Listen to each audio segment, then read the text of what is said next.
Welcome back to the Medscope podcast. I'm Esma, And I'm Beza. and we're excited to have you with us for another episode. Today, we're diving into the realities of medical school, what it takes to get there, and what students can expect once they're in. If you're considering a career in healthcare or just curious about medical education, you'll find this episode incredibly valuable. We're joined today by Vagif Kazimli, a first-year medical student who will share his experiences from the journey to med school, discuss the advantages and challenges of medical education, and offer advice for young aspiring doctors. Now, let's welcome our guest. Vagif, thank you so much for joining us today. First, could you introduce yourself to our listeners? Sure, thanks for Esma and Beyzanur for having me. My name is Vagif. I'm a first year medical student here at the University of Miami Miller School of Medicine. So I'm originally from Azerbaijan, which is an Eastern Europe country, and I was raised in Chicago, which is where I completed my high school and moved here to Miami for undergrad college.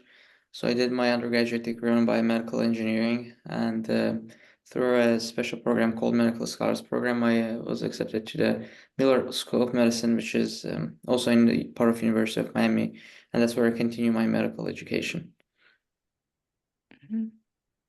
Okay. Could you just briefly walk us through your journey to medical school? Sure. So the first year of undergrad for me it was online. I was still in Chicago, and so therefore I couldn't do much in terms of being prepared for medical school. But I did know that I wanted to go to med school. So my concentration was pre-med.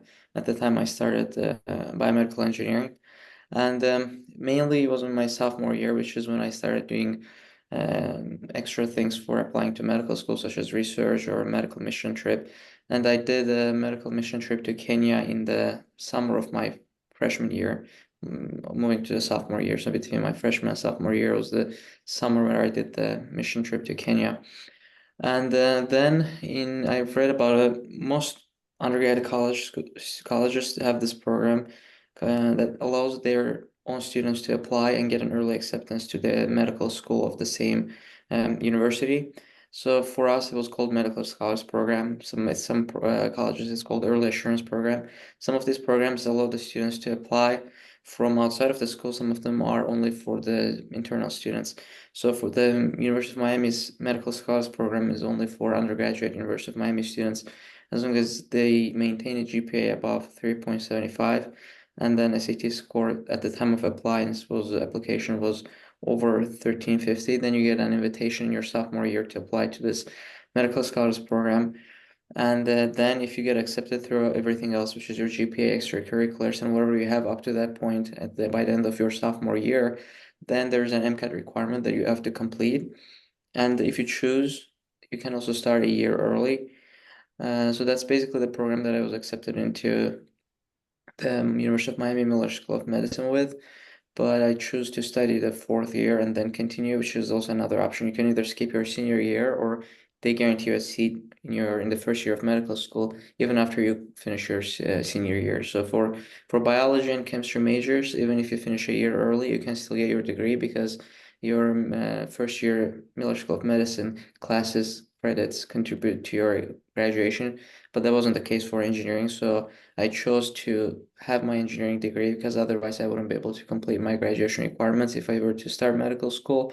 So I chose to continue with the 4 years just for the sake of having my degree.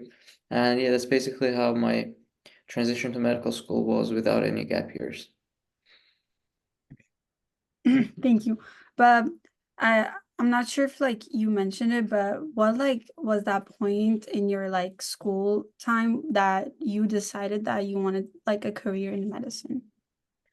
So I knew I wanted to have a career in medicine since high school. So which is mainly where my interest was formed, but I would say it was solidified when I shadowed physicians in my undergrad year, which I think is a very important step in terms of determining what you want to do. So I think that the best thing I've done was I was never extremely um, solid on saying that I want to go to medical school because I was also always open to different opportunities if it was something that I didn't like. Because for me, it's important that you pick a field that you like and eventually you're going to be good at. So I think those go all together. If you don't like a field that you're in, it's very difficult for you to be good at because in order to be the best in the field, you have to do a lot more than what is required from you generally, and you're not going to be able to pursue that if that's not something that you like. So from that aspect, I was always open to switching my interest. But when I did shadowings in my undergrad years, I realized it's actually something that I like a lot, and which was a great combination because that's what my interest was initially. But I also know people who even took the MCAT and then they started working as a medical scribe or did some type of shadowings, and then they decided that they don't want to go to medical school, which is also an reasonable approach if you know for a fact that medicine is not for you. Although I don't agree with that person I knew, because just from one shadowing experience, it's difficult to tell. Because even within the same specialty, you shadow different physicians, they have completely different schedules, and the type of environment they work in is completely different. So I say that in order to best understand if the medicine is for you or not, do at least 3 or 4 shadowings, and 2 of them ideally should be in the same specialty, so you can compare how the specialty is even within the different practices. Mhm. What are some qualities you think people should have if they want to apply to medical school? Well, I think so. Usually, there's this distinction in terms of intelligence and discipline.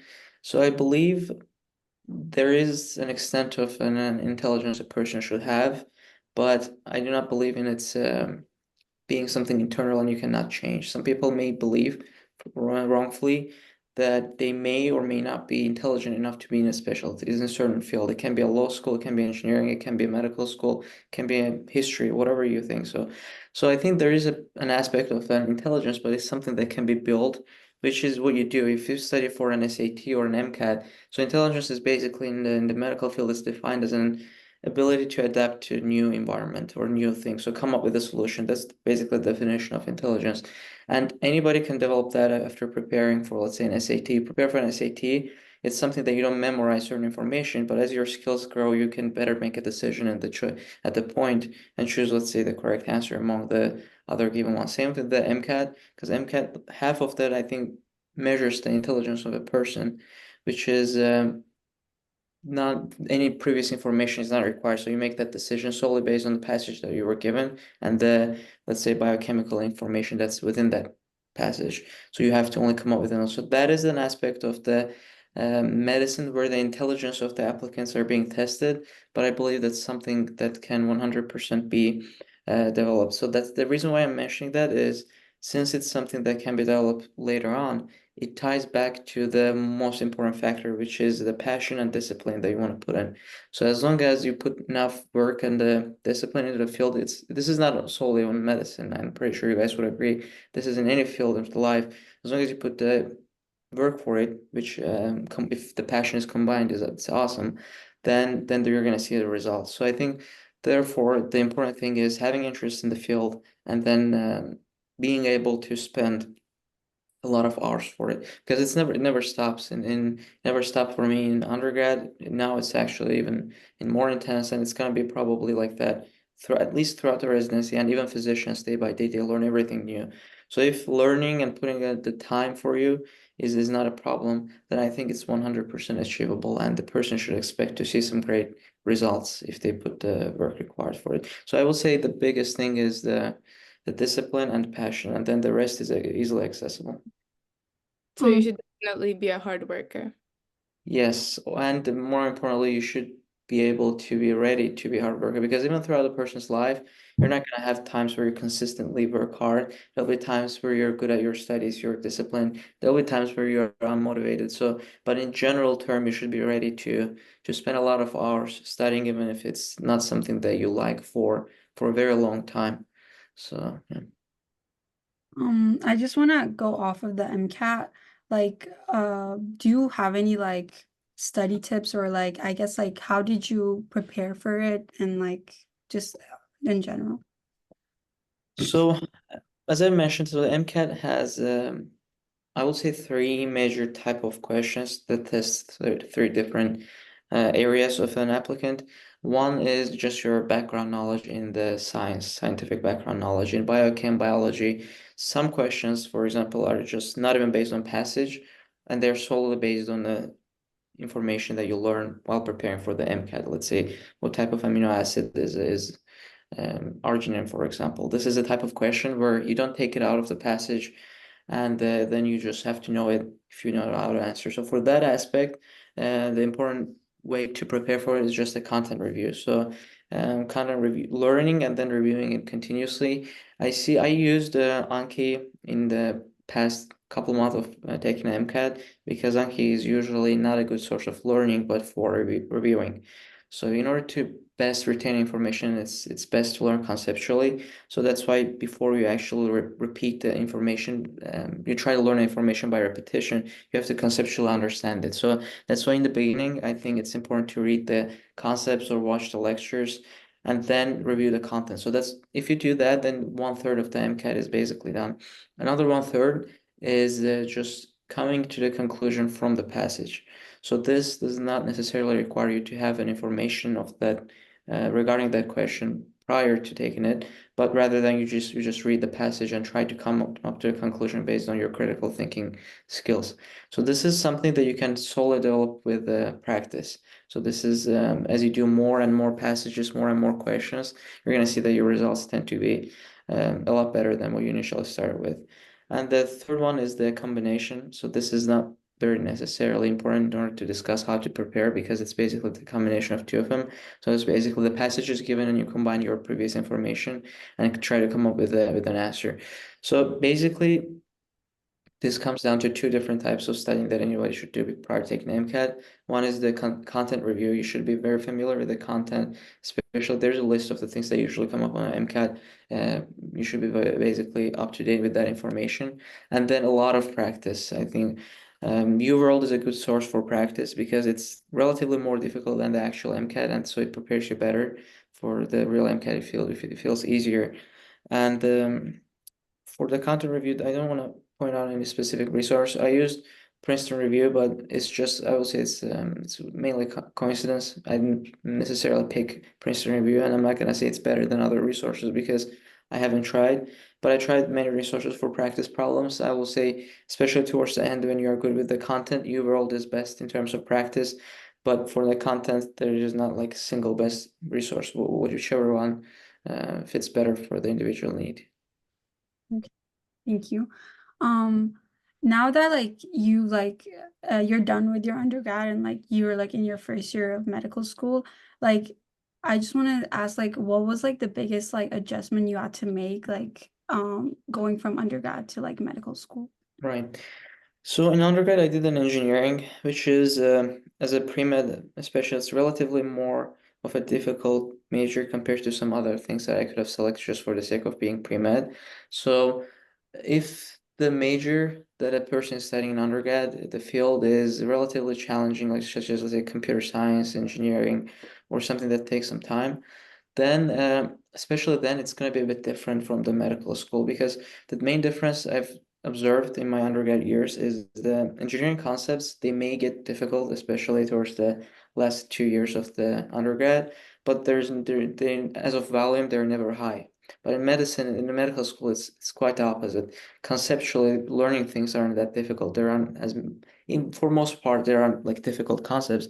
It's the volume of information that you have to retain in such a short period of time, which for me took some time to realize that, because then you have to also switch up your studying techniques for that, when you, as opposed to, let's say, if you want to learn one concept and get better at it, as opposed to learning a lot of concepts in a short period of time. These are different type of studying techniques. So that's, for me, I think the biggest difference in undergrad and the medical school was the type of information and the amount of information that I have to learn, which eventually resulted in me changing my studying methods. You mentioned how like you have to, if you want to be in med school, you have to, I guess, like take in time to like put in like your time on personal time to study and stuff. Like how did you personally like manage like your studies with your own like personal time? Like did you have time for that? So I would say, especially for like, let's say you're preparing for an exam, any type of exam, then you're gonna most likely have a certain period of time where you're gonna intensely study, and after the exam, you're not gonna continue that. So from that aspect, it's okay for the exams to study, for you to study a very long time for exams. You cannot maintain that in, let's say, if you're going to do this for 4 years, 10 years, you cannot obviously study 8 to 10 hours every day and then do this for the every single day for 10 years. But for the exams, it's not necessarily like that. So that's why basically a person is capable of studying 8 hours every day for 3 months. It's not gonna cause you burnout as opposed to doing it for a very long time. So for the MCAT, that's what basically I did, especially over the winter break. Um, the best thing that you can do is basically set up a schedule. Let's say over the winter break, you know that for those days you're not gonna have anything like scheduled as of or schoolwork or something that you have to attend. So you can make your own schedule. And what I used to do is I used to wake up in the morning and then go to the library from 9 p.m. to 1 p.m. and then come back home and then go from 3 p.m. to 8 p.m. or 9 p.m. So that will give me 8 to 9 hours every day to study at least throughout the winter break. And before that, it was mainly content review, so I wouldn't say it was as much as 8 hours, but it was like 4 or 5 hours for the last 6 months of taking the MCAT. So I think the best thing is to use the breaks, whether it's a summer break or a winter break, and set up a certain hours so you know that for the fact that you're going to study during that period. Let's say 9 to 1 p.m. is your protected time of studying, so you cannot schedule anything for that. And then from 3 p.m. to 8 p.m. it's your another second time of the day where you have to study. As long as you set that and you strictly follow that regime, your body also gets used to it. It's not difficult after, let's say, 1 or 2 weeks. And then you definitely see good results, and it's also easier to maintain that over the break. But of course, if you take the MCAT throughout the academic year, then I would say just try to spend a little bit more time in terms of duration of studying. Maybe instead of 3 months or 4 months, do like 6 months, 7 months, and consistently review the material, because it's easy to forget the material that you learned 6 months prior to taking an MCAT, especially if it's memorization content. Going back to when you were talking about the application process, I had a question about that. So what was the most challenging part for you when you were applying, and how did you overcome that? I think the most challenging part for me is I think I'm gonna face this now too when I apply to residencies, is I didn't see any type of prior applicants or anything where I can use as a template on to see what type of application is generally expected from a person who's applying to medical school. And that ambiguity, I think, is the biggest source of was a biggest source of stress, because I didn't know what type of extracurriculars I should do, or what type of application I should prepare, whether it's good enough. And for me, I think the most stressful part of the application was the MCAT score, because even after being accepted to the medical scholars program, they set up an MCAT requirement of 515, which is relatively high. It's still achievable, but it's still high. So, and not being able to get that 515 will basically seize your prior acceptance to the program as well. In terms of stress, I think the most challenging part was just knowing that, yeah, I got the required MCAT score, and I can relax now that I'll be able to go to med school. But in terms of not knowing what to do, I think it was just preparing the ideal application. But then I realized there's usually not a single template. It's based on the individual. If you can come up with something impressive in terms of your background and something that will make you different from other medical school applicants, it's likely that you're going to get accepted. For me, I think that factor was the medical mission trip, because during the pandemic, most of those mission trips, which are organized as groups, were terminated.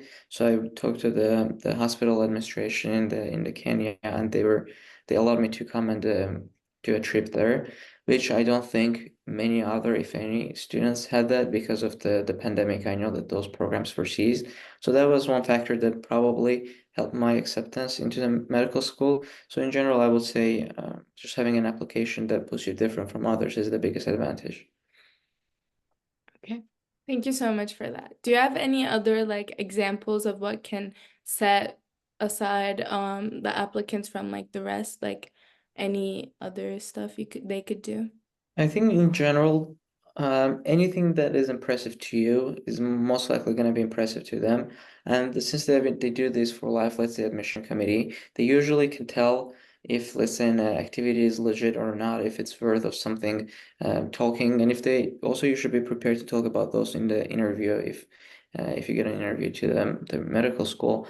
So, or even I think you can apply this to undergrad as well. So just the important thing that sets you different is something that you do for a long time and you get a result from. For example, let's say you do a research, which is awesome, but then if you have a publication within that area, that makes you different than the other students who have the research, because it shows that you also have something legitimate that you can show.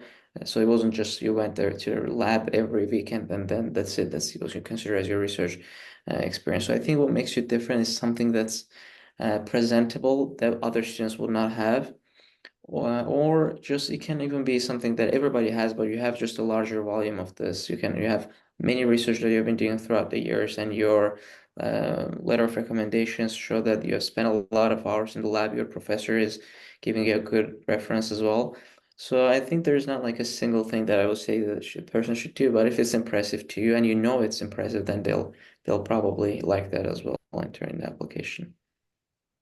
Okay, I think not to scare off any viewers, we should talk about the positives a little bit. So, what have you found the best part for medical school so far? I think the medical school is very different than undergrad in a way that you basically go back to middle school and high school in terms of culture, because here, if you get accepted to medical school, it's not they want you to be successful in the medical student. So they want students to pass the courses. They follow you. They try to give you resources, the students, review sessions, etc. In undergrad, it's mainly more autonomous, I would say. It's basically up to the person. A lot of students either pass, a lot of them fail the course as well if they don't put enough effort, and no one is going to come and offer support because it's basically individual choice. But in medical school, I think the biggest thing is first of all, there's basically a social connection, because those are the people who you know you're going to be with for 4 years. Next year, your other medical school friends. So people tend to be closer in terms of, let's say, the friend groups or just one other relationship. And also the medical school gives you support. So I think the best thing in medical school is feeling that support which motivates you um, throughout the difficult academic requirements that you have. So and it's also something, especially if it's something that you like, it's you're gonna enjoy it a lot. So it's not like that. Yeah, sure, there are some times that you have to spend a lot of studying, but at the same time, going to lectures, going to anatomy labs, talking to physicians, if you have an interest in the field, these are all very, very enjoyable things to do. And so you don't even feel that burden of doing some work for it if it's something that you like. So I think if you have passion in the field, medical school is going to be something that you enjoy a lot. And that's why I always encourage people in undergrad to choose a major that you like, because eventually you're going to go to medical school. Especially, I mean, being part of this organization, even for you guys interviewing me today, shows that you want to do something other than other students are willing to do to go to medical school, and so you're willing to make sacrifice in the field. So that's why I'm pretty sure that you guys and also all the parts of Student Zone, you guys are a little bit different than the other students in terms of initiating something on your own. And that means that you're willing to put more effort in the future. That's why I believe eventually all of you will end up in a medical school. And that's how it is. Usually, if you put the effort, I can guarantee that if you really want to put the effort, you're going to end up in a medical school. So that's why I would say, if that's the case, then in undergrad, pick a major that you're going to enjoy. In 4 years, you don't want to suffer for something just for the sake of, being a. So if you like music, choose. You can be a pre-med and music major at the same time, or history, pick that. There's no, like, people try to do, okay, what can I do best now in order to get medical school? I think at some point you should also think of what is it that I like, or just give yourself some time in undergrad to relax as well, because I promise you will get into med school. So just take it easy. As long as you do what you're supposed to be doing, try to enjoy the undergrad and enjoy the 4 years of university experience that you have. So that's what I would say. There's no point in being too stressed out. People think it's very difficult, and statistics show that as well. That usually, I think 60% of people who choose pre-med end up going to medical school. It might be lower than that, I don't know. But I think main reason for that is not having the desire of going to medical school, because most people realize that they don't want to continue another 4 years of intense studying, or it's not something that they like, or they do shadowings. So if you want to go to medical school and you do a little bit of work, I think you're going to achieve it. So you don't only have to have biology as your undergrad degree like everyone does. No, definitely you don't have to have biology. A lot of people do biology. I think maybe just some type of prejudice that you have to be a STEM field in order to go to the medical school, which is definitely not required.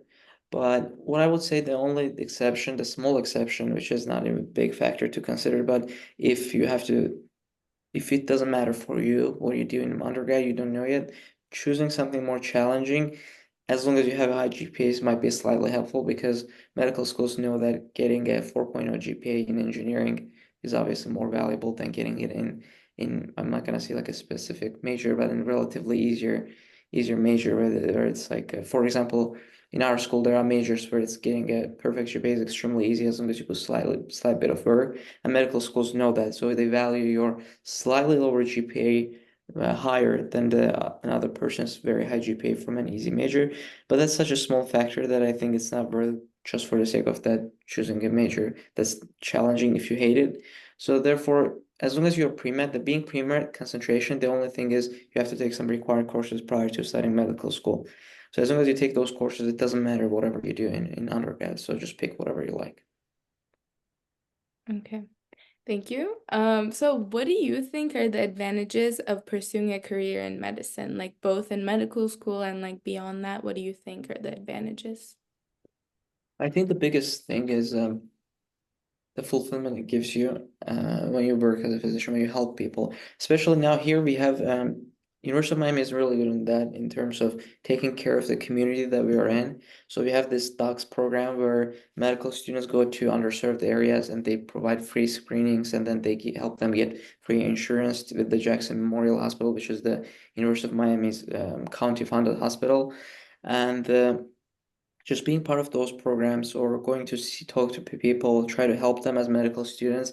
Even as a medical student, the fulfillment of that, I think, is it's amazing. It's an amazing feeling. Now I cannot imagine how it feels when you're actually a physician and truly help people with their lives. I believe I mean, this is the truth, is that every single field helps society somehow. But if there is one that you have to pick the most, I think it's the physicians, because for any person, if you ask them, the most valuable thing in their life is their health. If they're not healthy, nothing else really matters. They don't care about their school. They don't care about what type of car they drive. They don't care where they live, as long as they're not healthy. So I think that therefore the biggest help, that if you want to actually help humanity, society, then have this fulfilling feeling, then I think it's important. Being a physician is a good step towards that, because there's so much emotions involved in the field. It can sometimes the other way around too. You're going to see people, you're going to see patients in very difficult conditions. There's an emotional stress to that as well. But for the most part, being able to help people and getting this pleasure, I don't think many other fields have to this extent of fulfillment. Now like we talked about how like time is a big issue like in med, I guess, like how you have to know how to manage your time.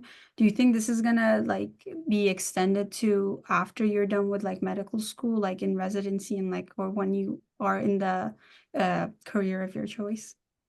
So I think, so this depends a lot on the type of specialty that you pick. Even your medical school schedule and the amount of effort you have to put in medical school, that itself also depends on which residency you want to go in. There are residencies that are extremely competitive, and then you have to have over 30 research related publications or something that's related to research just to be even considered for that residency program. And there are also residency programs where it's extremely easy, as long as you've passed medical school, you have some extra things that you have done, you're going to get into. And we can apply this into just after you become a physician. Your schedule also depends a lot on what type of specialty you're picking. So I think that's why there's basically medicine for all type of people, because depending on whether you're like in a very rigorous schedule where you're okay with waking up at 3 a.m. at night and going to the hospital for an on-call shift, or whether you just want to have your own scheduled patients from, let's say, 9 to 5, and then come back home to your to your family, there's something that you can definitely do in the field. But one thing that doesn't change, at least that shouldn't change, is the continuous learning in the field of medicine, because there is constantly something new discovered, and you have to be up to date with the current medical literature, and if you want to be a good physician. So, and that's why the biggest thing a physician usually does and should do in when they're working as a physician is to be part of the teaching hospital, where they also teach the younger generation of residents, which makes you have that fresh background of knowledge in order to be able to share with the residents as well. So I think what doesn't change even after we become physician is the learning that you have to do, but your schedule depends significantly on the type of specialty that you're picking.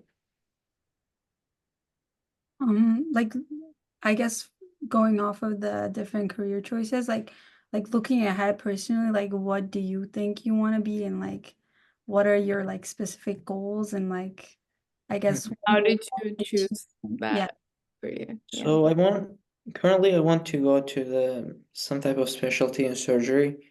And at this point, since for me there isn't like that significant of difference on what type of surgery I want to do, I'm a little bit lenient on that in order to find whichever specialty I find more research and opportunity to do in my medical school in is probably the one that I'll be focusing more, because I've said this surgery, especially let's say you want to do neurosurgery, cardiothoracic, or plastic surgery, these are extremely competitive residency programs, and they have very high expectation from the medical students. Therefore, you have to have a lot of activities or research that you do in your medical school years. So that's why I have left a little bit of room for the type of surgery I want to do, whichever, because I continuously email physicians, try to find different opportunities, and if I can find interest and also more opportunities in a certain field of surgery, that's probably what I'm gonna be focusing more on. I'm trying to make that decision by the end of this year, academic year. And the way that I came up with the surgery was through shadowings. So I shadowed different specialties, and I've realized that the schedule and the type of work that a surgeon does is a little bit more interesting to me, because I've seen the both sides of the spectrum. I saw an radiation oncologist who works in of the suburbs of Chicago, and he basically sees relatively um, older patients who have either an enlargement, let's say in the prostate cancer, right? It's something that either showed up later in their life or they had surgery prior to that and they come up again. So they see the patient, the doctor, the physician sees them at certain times of the day. He knows when they're going to see the patient. There's no like emergency or anything. He sees them, and on his own time, he marks the areas from the scan that needs to be treated for the cancer. Let's say it's a proton therapy or a radiation or whatever it is, and then that's it for that patient. He moves another patient, and when his time is up, let's say 4 p.m. After 3 p.m. he doesn't have any patients. He goes home. So I've seen that type of a relatively relaxed and chill schedule as well. And I also shadowed the neurosurgeon where basically doing he was a senior resident and doing surgeries in 4 or 5 different ORs. So his residents do the surgery and he goes, checks on them, sometimes joins them, helps them. And then he continues all these operations all at the same time, and he doesn't have any type of free time. And when I was shadowing him, I myself just stood up the whole day for like 8 hours or 9 hours. Without, you don't even realize that because how fast the time goes.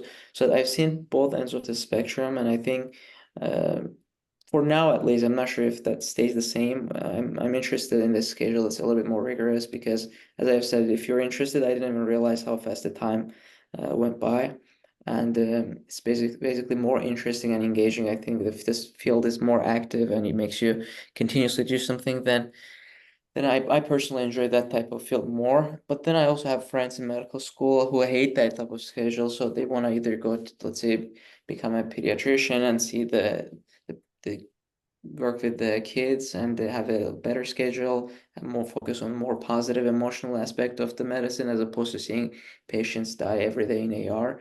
So yeah. Thank you.